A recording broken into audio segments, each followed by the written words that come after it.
Hi guys, welcome back to Hear Our Voices. It's your host K Did. Come back to you one more time. Sorry about my voice, guys. It's been a struggle week, so my voice might go in and out. I hope you can hear everything that I'm saying, good and stuff like that. So let me get into some, houseware information. So guys, follow us on YouTube, Twitter, Facebook, and Instagram. Everything will be down in the description down below. Also, we do have our winner. We're not gonna announce the name because obviously, I didn't ask the person to give out their name for the giveaway, but we do have a winner. And also, a lot of them are, everybody in our giveaway will be in Shelton. I don't want to give people's information out about that because they might not feel easy about that either. So be mindful. But the winner is picked. But right now, she has not come back out to us. So if she sees this video in time, we would love to give you your prize and send it off out to your home, wait, to your shelter, not really your home. Sorry about that. To your shelter, and hopefully you and your family enjoys the gift that is coming from us, from the fellows, from FAC, and I hope you enjoy your summer. Thank you for participating. So yes, so we have a guest today called Jessica. We use her first name. Um, she used to work in City Hall, and now she is not working there at the moment. And she's been a big part of helping the homeless community in the past. I want to say, you could correct me. I want to say 2 years, maybe three. I don't know. Time has gone crazy with me since the whole pandemic. So I can't really tell time anymore about certain things. But she has been a very inspirational part of helping us move our agenda forward for homelessness in New York City. Not only just family homelessness, as you know, I advocate for that a lot. For street homelessness, for singles, youth, and everything like that. If you don't know, I'm a part of a group called the Roundtable. I want to believe it's been a long time. Roundtable, and we are a group of people who are in different areas of homelessness, family, DV, things like that, and we come together to help the administration kind of understand how homelessness is in New York City. If you don't know, we are based in New York City, and so we want to make sure that everybody's covered enough, everybody's not left out. So we came personally. I didn't come. If you remember our guest, the homeless hero, he actually the person who's like um the top person. I was like top person, but he's the person who got us together as a group to talk about the issues in New York City and how we could change it to make it better. Things, as you know, don't happen overnight. It happens over time. We have to take time with each person in office. Everybody has a hard job, and everything might not happen. We want to have it the way we want to have it, to be honest. And also, it's not only homelessness is a problem in New York City. Schools are a problem. This and that is a problem. So we got to take everything by stride and work as a group, as a team, together to make things run. So Jessica, can you tell me a little bit about yourself and also why did you come into this position? Why did you do this job? How's it important to you? Sure. Thank you so much, Kadisha, for this amazing podcast where you've given such an amazing space for people to share their stories and fight to make things better every day. So I really appreciate you for that and for your work on the Impacted Advocates Roundtable. So my name is Jessica. I was most recently the Chief Housing Officer at City Hall, but most of my career has been in government and some time also with not-for-profits, always on the housing side, kind of fighting for the housing world to be really invested in solving homelessness and doing a lot of work in supportive housing, convincing communities that supportive housing would be an asset in their communities, and then working together on the Adams administration for their housing and homelessness blueprint, where my number one priority was making sure that people who are actually impacted by homelessness were helping us craft the housing and homelessness policies that we had. So we created the Impacted Advocates Roundtable with your help and a bunch of others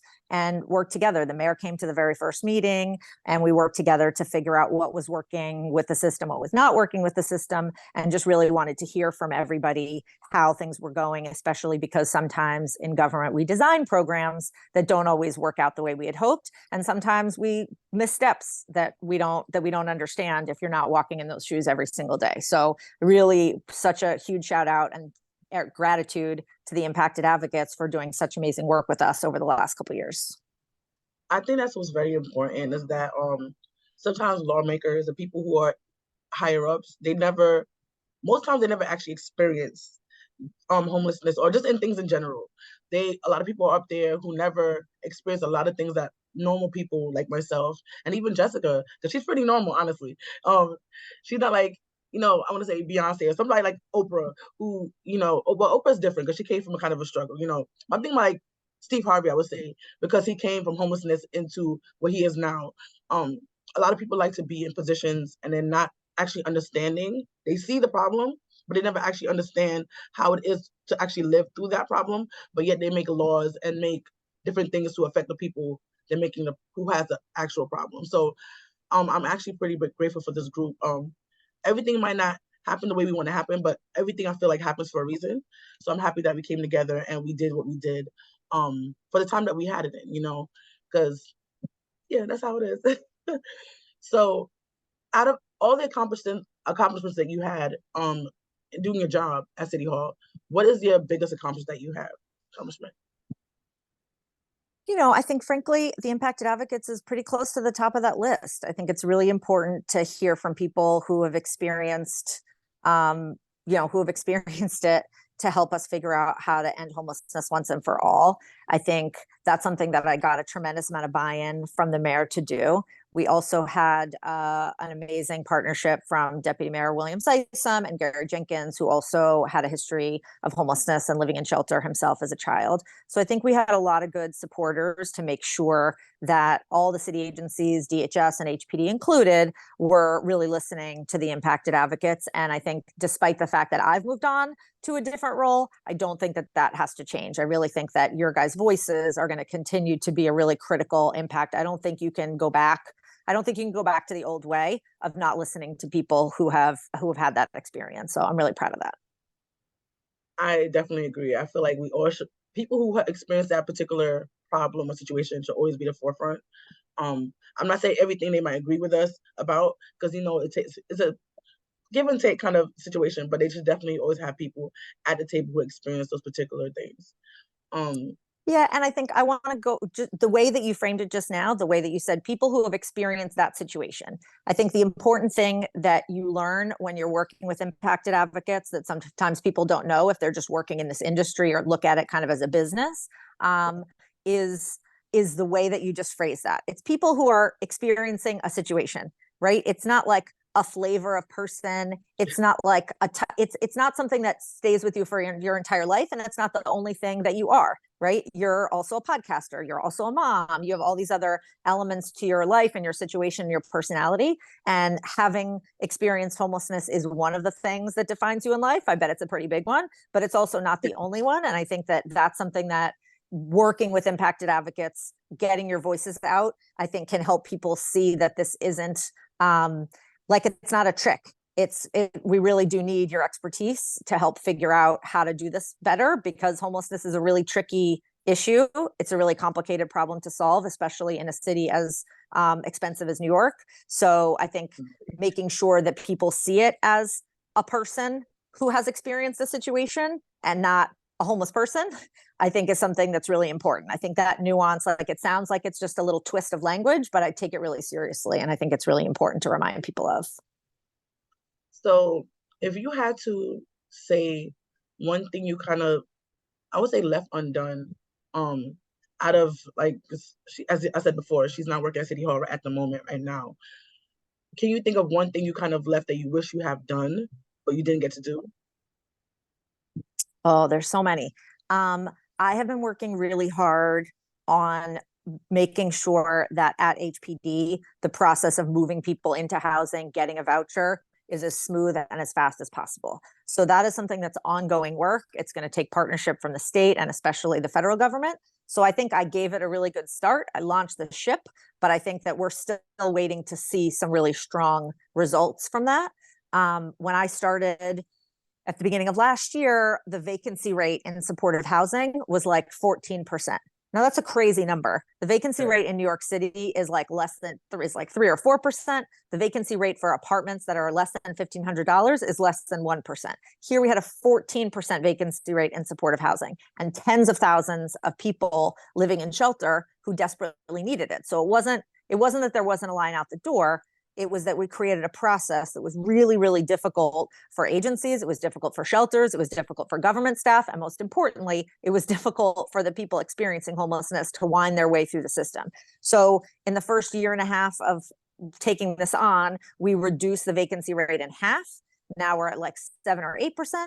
And there's still work to be done on our homeless set-asides, on our lottery process. But I think we've made really significant strides in the first year, but there's a lot left undone that I hope that, my successors take on the mantle and push it forward. The lottery needs a lot of help. I think any lottery is just like you're there with the golden ticket and you just want to, it's very hard. I'm in the lottery for Housing Connect now for a couple of things, and I got approved for, not approved, the first step for a Housing Connect apartment. So hopefully this time I get it, because it's not the first time it has happened to me. I don't want to get too excited, because I get too excited and it doesn't happen, my heart will be broken. So I want to be able to, leave it and come back, I guess, in the next 6 months, because it takes a long time for the process, as you will know. And yeah, so hopefully all these systems kind of go faster. And I feel like there's a lot of things why it goes slow.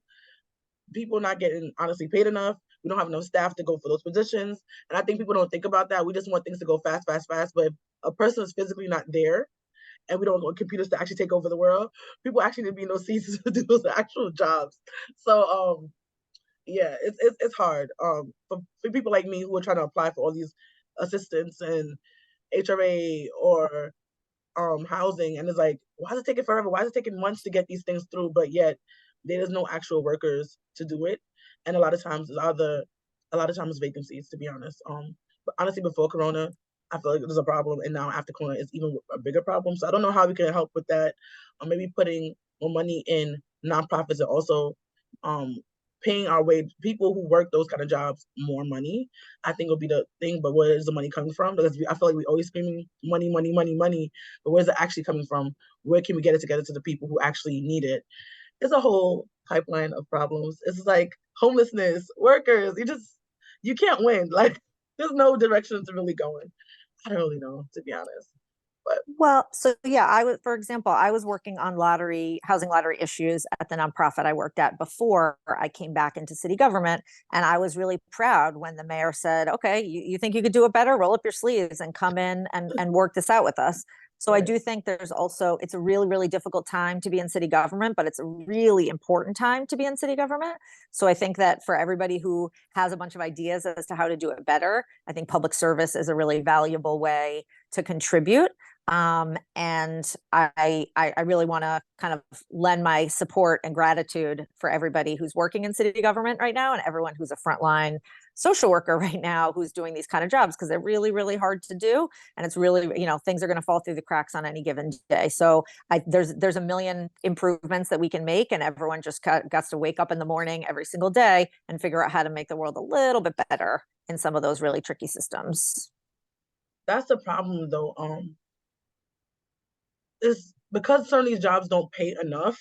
I wouldn't have a person not to work. That's crazy, Especially living in New York, you need a job. You need about 7 or 8 jobs just to survive in New York City, which is kind of sad. Being a single mom myself and doing multiple jobs is like, it can be sometimes chaotic trying to put meetings on here and meetings on there. But a lot of these jobs don't want to pay you. And they don't want to pay you how much you're worth. Because some of these jobs, they'll pay you, but they're not paying you how much you're actually worth with the knowledge that you come with all these things. And that's a lot of time the problem, because there's a lot of people leave to go to different sectors because they say, I love my job, but I need to also afford to live in New York. I need to afford to give food to my kids. I know, example, I don't know how much podcast you have actually listened to. This lady, she was a caseworker in a shelter. You would think, in my mind, if I see a caseworker in a shelter, she has a nice apartment, she's living this lavish lifestyle. But no, she was in the shelter herself. She's a caseworker in the shelter, and she's in the shelter herself. That doesn't make sense to me. She needs help, and she's helping. It's like it takes a toll out of you, especially doing this kind of jobs. I feel like we hear everybody's story, and if you're a compassionate person, because not everybody who does this job is compassionate, so they're not going to feel the empathy for each person coming in the chair. But a person who's actually compassionate and understand where this person is coming from, they're going to take up the burden, and also they have to go home to their own burden. And it's like people should get paid what they're worth for the job that they're doing. A lot of times, certain jobs they go to school for, and it's like they have debt from that, and it's a whole cycle of just problems. People need to get paid. And can you imagine being in a shelter, working for the shelter, and then going home and like they gotta have a struggle meal for their kid just because they can afford to get a nicer meal for their child, and you also want your child to have a proper nutrition. It's a whole thing. It's just it seems like we can't win. It's like we change this, we change that. There's always something falling by the wayside, and that's the sad thing about it. Well, and again, all we can really do is kind of find a way that you can make your mark to make things a little bit better than they were before. And you find a way to do that every day. That doesn't mean we're going to solve all the world's problems tomorrow. That's never going to be the case, or at least not. It's going to take us a minute. But I think we made a lot of progress. So I'm really, I want to pause and be grateful and proud of that, even though there's so much work left to do. That's true. If there was no work to do, we don't have no jobs. So then I'll be not homeless again, but I'll probably go to another sector. But I honestly love doing my job. I like doing podcasts. I like to be an advocate. I love to get to travel and talk about homelessness and issues like that, and talk about different sectors like food stamps and stuff like that in the different jobs that I do. As I said, I have a couple of jobs, so I get to work in different things where help out people. I love helping people. I like to help people be better and see themselves being better, because sometimes when you're at the lowest point, example being homeless or just not having money, you think that you're going to be there forever, and honestly it feels that way in the moment, but when you are out of it, you're like, wow, I made it this far. So I want to be able to encourage people to be better and know that it's going to be sunshine at the end of the tunnel. It's not always going to be in this dark, scary place, which it feels like at the moment. So I'm happy that I get to do the job that I do, to be honest. And I wouldn't have been able to do that if I wasn't homeless. Like, I get upset about being homeless at the time, but I wouldn't have the jobs that I have if I wasn't homeless. Everything, I feel like, honestly happens for a reason. And it's so crazy to say, but I'm grateful that I was homeless, because I wouldn't have had this job. Like, I wouldn't have this opportunity. I wouldn't be able to meet Jessica. I met so much people in the field that I work in who are wonderful, amazing people. And without me actually going through experience, I would have been a different path in life, who knew where I would have actually been. So I'm actually grateful for everything that's happened so far. Definitely. Well, and I really want to thank you and all the impacted advocates, because I have my expertise, I have my degrees, I have all the reasons why I come to work every day and people listen to me, but I don't and I do the work that I do for my own reasons, but Right. I don't have to come to work every day. And my job isn't necessarily to tell people the story of the worst day of my life and the worst day of my kid's life. You know what I mean? So I can't, it impresses me and makes me grateful and makes me like sad and scared at times too, for you guys, where that is your job, is to show up every single day and retell the story over and over again about the worst day of your life and how that process could have been made better for you, and how we could have set up a government for you that made that horrible moment a little bit easier and a little bit more humane.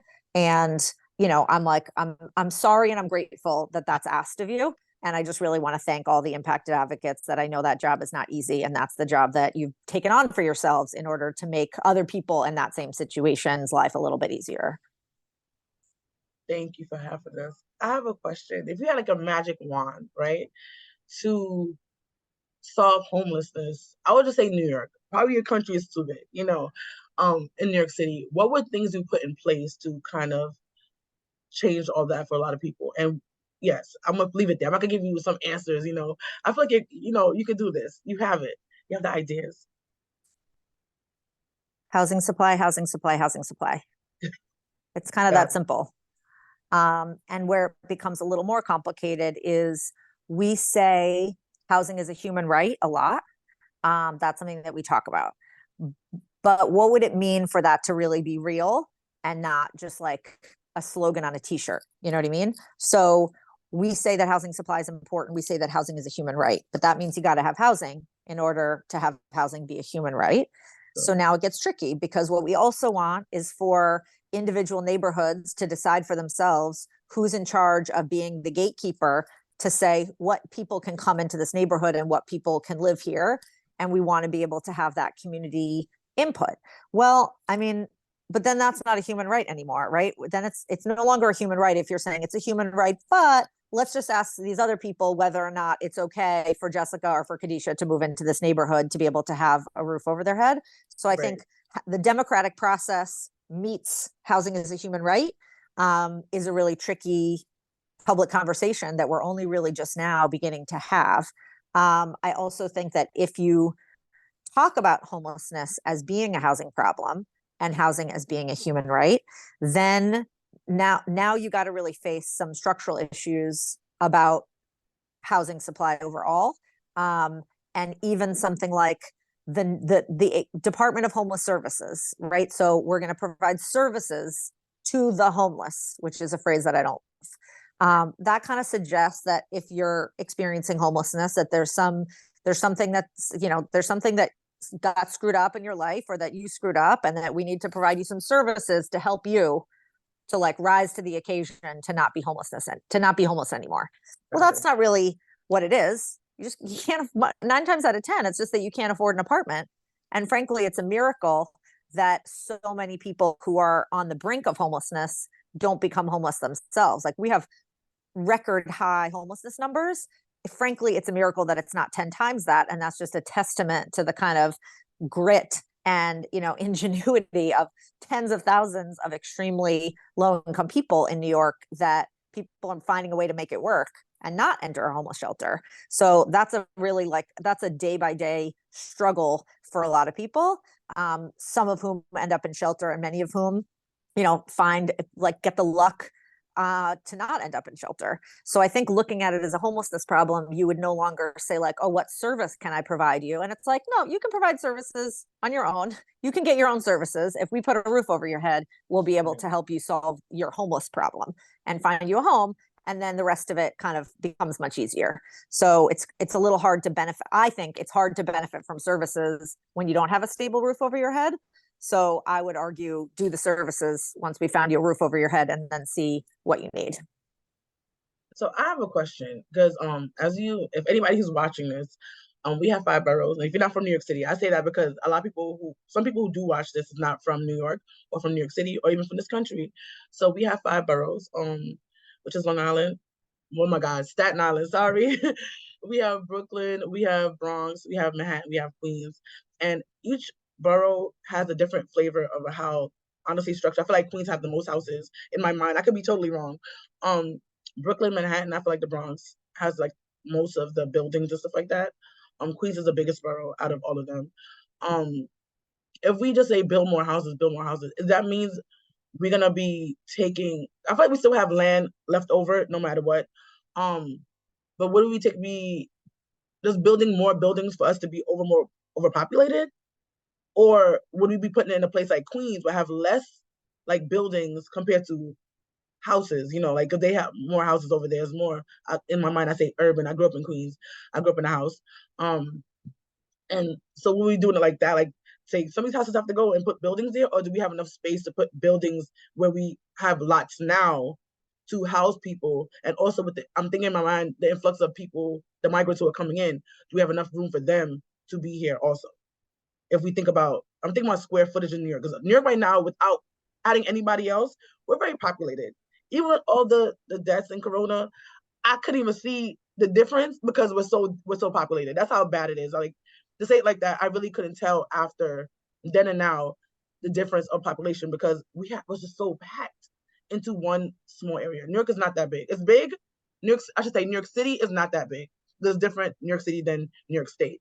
If you don't know that, if you don't live here and know that information, how would you think that will be resolved? And should we honestly move people out of New York? Like, I've been thinking my solution is like, put them upstate, build more like communities, because there's a lot of land. I used to live upstate New York. There's a lot of land in those areas.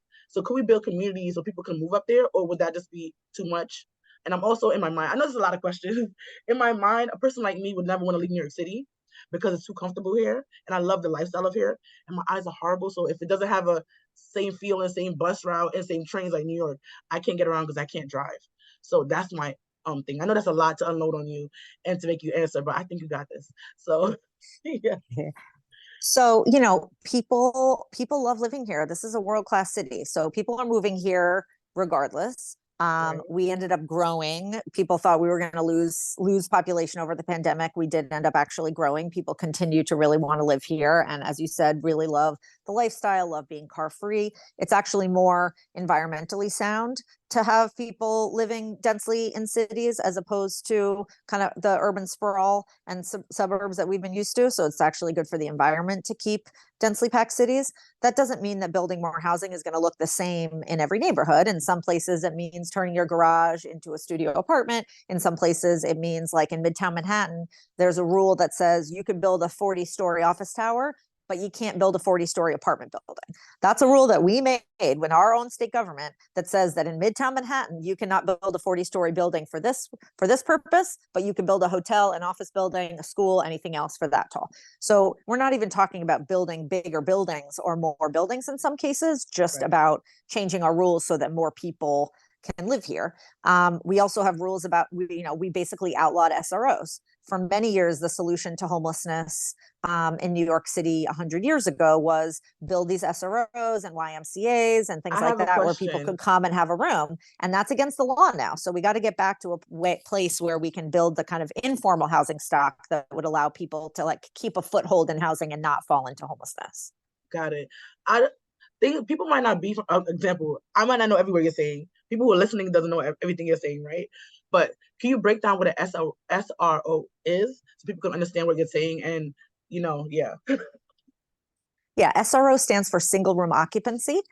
Sometimes they're called rooming houses, or a horrible one is called a flop house, or it's like a YMCA where you can rent a room with a shared bathroom and kitchen down the hall. It's like a dorm style living for people who aren't students. So if you're a freshman in college, you live in an SRO 9 times out of 10. But we don't allow people who are past college, like once you're not in school anymore, we suddenly have decided that that's an inferior form of housing and we make it against the law. So that's a way that a lot of people came to New York and got their start before they could afford their own place. It's a way that people prevent themselves from falling into homelessness when they can no longer afford a place. They can rent a room by the week or by the month.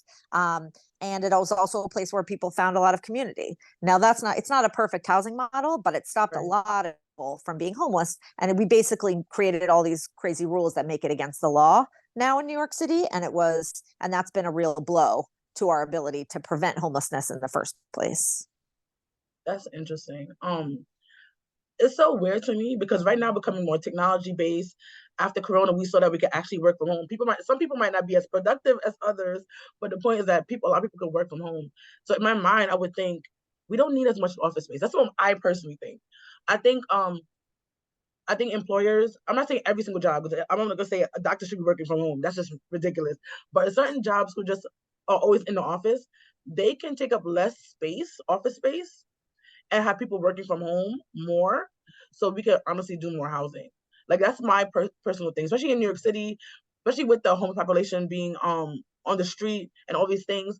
I'm not gonna say that's gonna solve every problem. I'm not gonna say every homeless person on the street right now wants to get an apartment, because sometimes it's either mental illness, or some people are just they've been on the street so long, their mind is there, and they can't think of leaving. And when people are, I know the homeless hero said it, when he got in his apartment, it's a different feeling when you live on the street, and it's just like your mind can't fathom that you're even in an apartment right now. So they take long walks, they end up staying outside more because they're just not used to a confine of a building.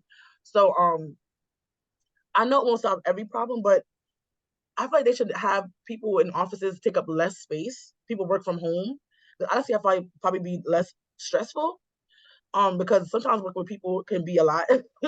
Have coworkers in your business all the time, and just things like that, and make more buildings and make more houses and make things, because I know an office is different than an apartment building. But if they have construction workers who could think about, where can we put this stove line, where can we put these things in an apartment so a person can live there, so it could be more better for everybody. If people don't want to see the homeless people on the street, make a place where they can actually go. They're there because they don't have a place to go. So just if you make us solve a problem, it can kind of help out. That's just my idea of things. And I understand. My only problem with also having a person live in a garage kind of setting is, I think of, in the past couple of years, we had a lot of hurricanes, and New York, I feel like in general, has not been used to those kind of things. So I'm thinking of flooding, even basements. Even though I grew up but I stayed in the basement for a couple of years in my home. And I feel like, thank God that hasn't happened to me, that we got flooded out. But I know somebody who had a basement and their basement was flooded out in one of the hurricanes. So I think about those kind of things of people living in, I think it's called low level. I forgot what it's called exactly in housing, in a house, that they can get flooded easily and they could lose a life. And it has happened in the past couple of years. That's my only concern about those things. Yeah, so two things. I think office conversions to housing is a really important priority. We worked really hard in Albany last year to try to get the state government to pass a law to make it easier to convert office buildings to housing. We weren't able to get it across the finish line, so we're going to all have to take another crack at that next year. But there's definitely a lot of underutilized office buildings where the owner's worried because they're not able to rent it out anymore. And then New Yorkers should be worried because it's going to be bad for us in the long run to have an empty midtown. So I think converting those buildings to housing is going to be a huge win-win across the board. On basements, we have been, I've been advocating for years to find a way to make basements safe. And I think having them be illegal apartments doesn't benefit anybody. So certainly if you're in a floodplain, we have to be really concerned about that and not build a basement apartment. But right now there's a lot of basement apartments that could be safer. You could put in fire protection and flood protection, but you can't do that because the basement's illegal. So now the construction is going to be illegal too. So finding a way to make basements safer, giving those tenants the tenant protections they deserve. Because if you're living in an illegal apartment, you have no rights against your landlord whatsoever. You have no right to stay there. You have no right to complain about your landlord, because if the apartment doesn't exist, you have no legal rights there whatsoever. So there's a lot of ways, it's not simple because you do have this question about where can a basement apartment be made safer. But I think we've seen many basement apartments that could be safe if only we found a legal path for them, because pretending like they don't exist is not going to work.